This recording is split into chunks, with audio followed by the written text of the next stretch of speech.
Addunyaa kana irratti utuu waliin saamiin kan nuti qooddannu rakkina uumneeyyuu walii laanna, rakkina naqneeyyuu walii dhaamna, kan kootii kenni hin jennu, walumaa gala waliin saamna. Caaltuun maqaa kooti, maqaan koo fi an deemsa karaa gargarii filanne, homaayyuu tun caalus of argeen beeku. Mana barnootaa olaanoorraa waggaa 2 ergan eebbifame, carraa ta'ee waggaan eebbifame qacarriin akka hin jirre nutti himamnaan tarii bara dhufu wayyataa jedheen baadiyyaa gandumanitti dhaladhe waggaa 1 waliin taa'aa ture.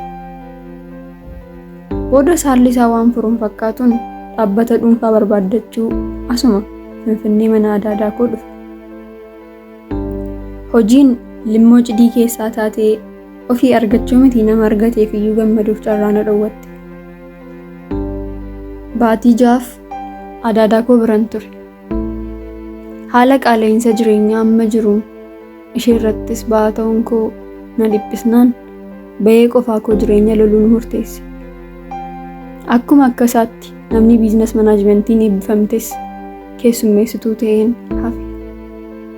Waggoota 2 hojiin barbaaduun dabarsaa ture keessatti waan na fayyadu se'ee miidiyaa hawaasaarraa afaan baneen ta'a ture. Dhugaatti gaafan deebi'u garuu miidiyaan hawaasaa of tuulummaa hamaa keessa waan hin jirreen of dhiibuu keessa na galche malee homaa waan naaf dabalee hin qabu. Beekamaadha. Nyaata namaa laalleetu kan keenya jibbine. Yaada keenya keessaa hiriyaa gaarii waan qabnuuf, mana gaarii waan qabnuuf, jireenya keenya isa dhugaa lafarraaf tattaafachuu dadhabne. Of jajni yaada keenyaa albuudni lafa kana jiraa fudhadhuutu jedhame yeroon soquu harki biyyoo xuqurra jedhee agabuu bula. Abjuu yaadaa sana keessaa kanan dammaqe gaafa miila koo lamaan of danda'ee dhaabachuun koo boqonnaan isaa na quubseedha. Kabaja namni iddoon hojjedhuuf wanta hojjedhuuf kennu caalaa ofii kun of gargaaruu kootu na qabbaneesse. Ta'es garuu namoonni asuma bakka hojii kootiyyuu kabajni isaan namummaaf qaban, kabajni isaan hojiif qaban akkuma tattaaffii dhamaatii isaanii xiqqoodha. An kanan as jiru keessummeessuuf malee dalgalaalamuuf miti. Nattaa qoosamuufis miti. Dhugaa dubbachuuf hundas miti. Namoonni jireenyi galeef ammas inuma jiru. Ofis kabajanii, namas kabajanii keessummaa'u. Isaan sun garuu ofii qulqullummaaf dhalatan of se'u. Miidhabduu na godhu miira kootti ce'u. Takka sammuun koo of nyaatee qalbii koo laabbeessa. Anuu ofuu jibbee maaltu na jabeessaan jedha. Har'a immoo ganamaan maamilli tokko shaayii na ajajnaan dhiyeesseef. Sukkaara isa dura jiru takkaatti godhateera jedheen yeroon kaasu homanaan hin jelletu. Xiqqoo ture sukkaara malee shaayii naa dhiyeessite erga shaayiin qabbanaa'e sukkaara fidde jedhee natti wajji. Wacee san dhiisne. Kunoo akkasitti guyyaa koo shaayiin naa jiise. Afuuffadhee obseen dhiigamu jedhee biraa deeme. Anumaa shaayicha ofirraa qorsaa jiru bilbilli koo ergaan seennaan iyyite. Yoon ergicha laalu hojiin dheengadda akkuma tasaa galmaa'edha. Har'a waaree booda sa'a 8 irratti argamuun akka qoramtan jedha ture ergichi. Tole jedheen tarii kun immoo jijjiirama jireenya koo irratti fidata jedheen heeyyama fudhadhe. Yeroo sa'aatiin jedhame keessa ariifadheen qaqqabe. Gaafa achi geenyu xiqqoo turree namni dhimmicha qabatee jiru walitti nu qabee baga nagaan dhuftan. Egaa namoota baay'eetu galmaa'ee ture. Namni nuti barbaannu garuu nama tokko qofa waan ta'eef isin sadeen qofa filanne jedhee ibsa erga kennee booda utuu qormaatatti hin darbin dura silaa namuma sadiidha ofima keessan irratti qofa hundooftanii hojjechuu immoo qabdu nun jedhe. Tole jenneen. Dura garuu isiniif amanamummaan maalidha jedhee tokko tokkoon akka ibsinuuf nu gaafate.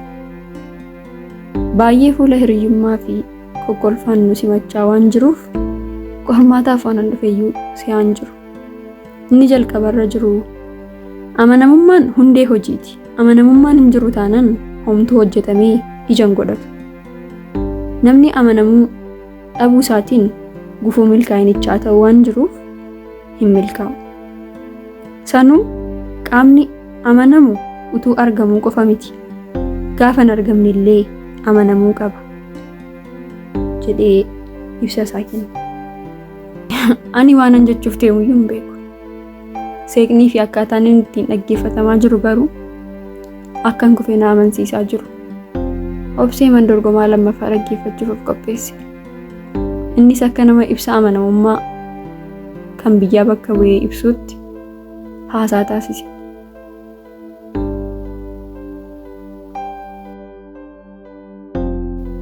Naanafne dabaree naanis geesse. Tolee galatoomaa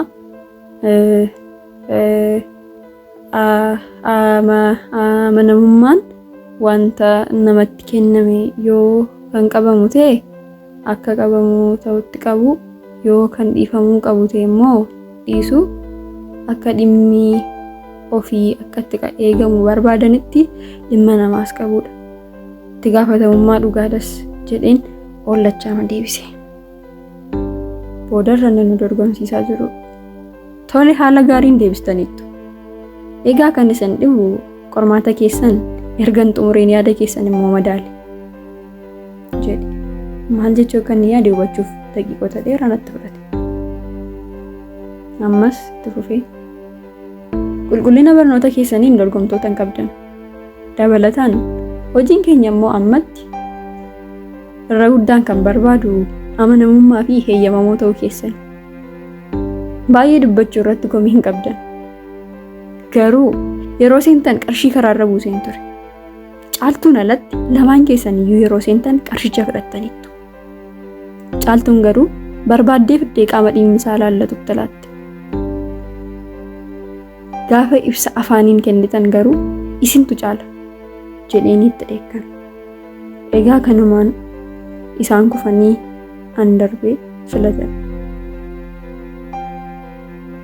Kanumaan boodarras guyyaa itti aanuu booda akkaan hojii jalqabu natti himnaan ganama keessummeessituu ta'ee ba'een galgala odiitara dhaabbata dhuunfaa ta'een gale.